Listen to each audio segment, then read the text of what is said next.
I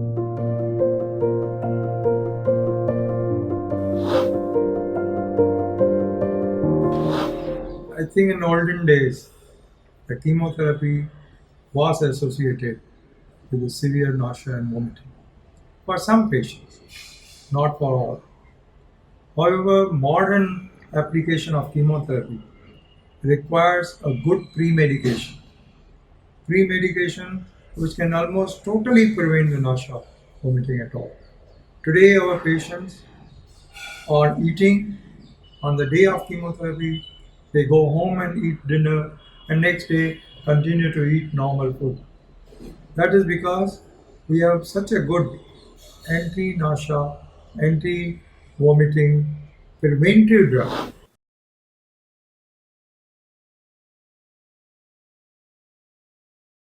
Well, some of the drugs which we use in chemotherapy affect the hair growth and cause the hair loss. That is because some of these drugs act on all rapidly proliferating cells, and one of them is hair follicle, and therefore people have the hair loss. However, all chemotherapy do not produce this at all. There are many chemotherapies which are associated with no hair loss at all. Similarly, nowadays we have better drugs. We have targeted therapies, oral tablets, injectable targeted therapy, monoclonal antibodies, which do not produce any effect whatsoever on the hair. Lastly, the point is that what is hair loss to do with the treatment action? There is no connection with this at all. You may lose the hairs, still you may not have any effect on the disease, or you may not lose the hairs at all and still have a very good effect of the drug on the tumor tissue. The ovary is affected by the chemotherapy when it's given for a long period of time. However, the effect on the ovary is usually temporary, particularly if you are below the age of 40. And this is reversible. So a lady can have the chemotherapy, can have the effect on the ovary maybe for 6 months, a year, and then she can recover her ovarian function. And of course, we have a large number of patients where the ladies have given birth to the normal, healthy child.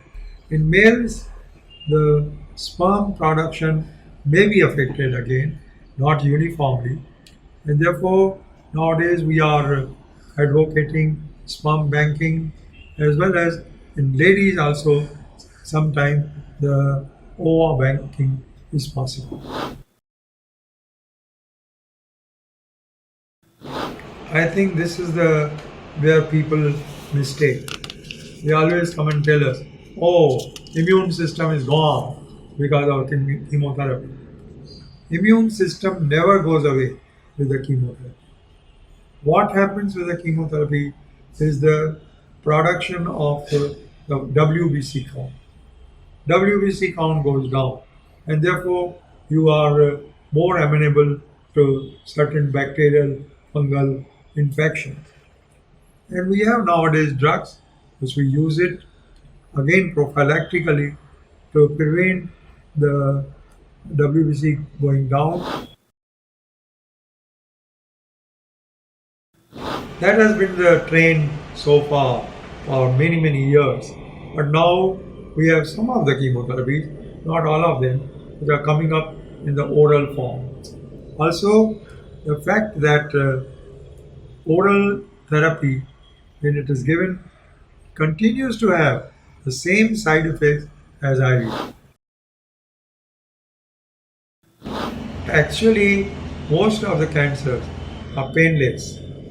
That is the reason why cancer is diagnosed late. A lump in the breast, some tumor in the uterus, or a tumor in the liver, they don't cause any pain at all because there are no sensory fibers in these organs. However, the pain does occur to many patients with cancer because ultimately the disease spreads. If it goes to the bone, of course, patient will get the pain. If it is go to an organ where it stops the function of that particular organ, that will cause the pain. If it goes to the muscles, it can cause pain. So it is very variable.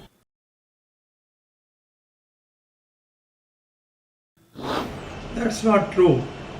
Of course, in the stage 1 and 2, the results are good.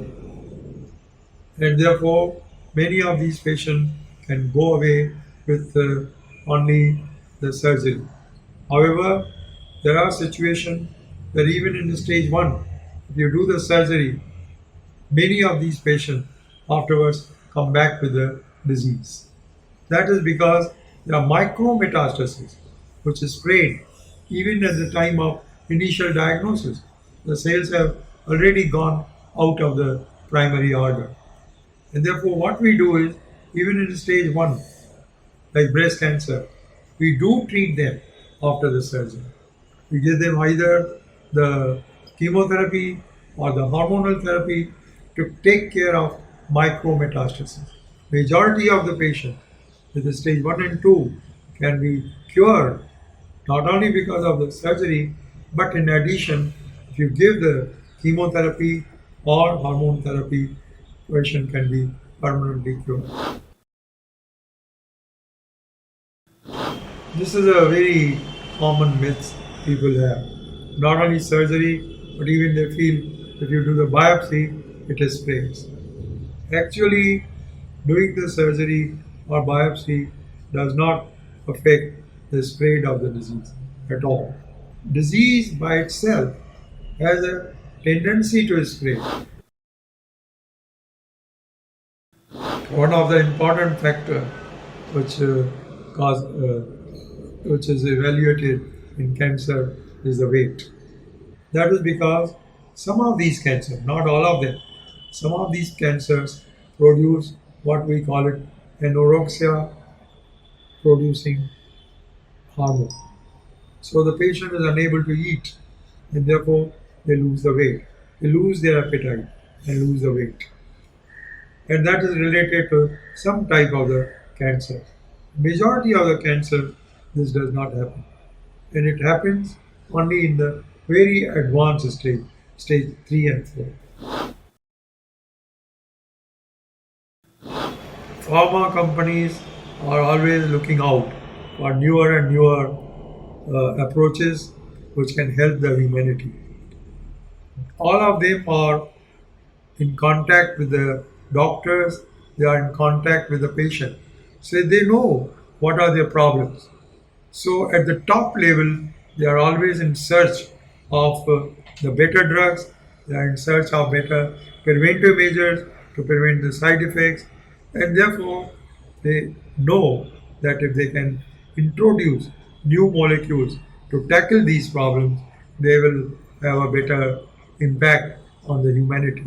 And that's why they are carefully looking around in various places, in the research institute, in the university institute, to really get some new approaches to control the cancer without side effects.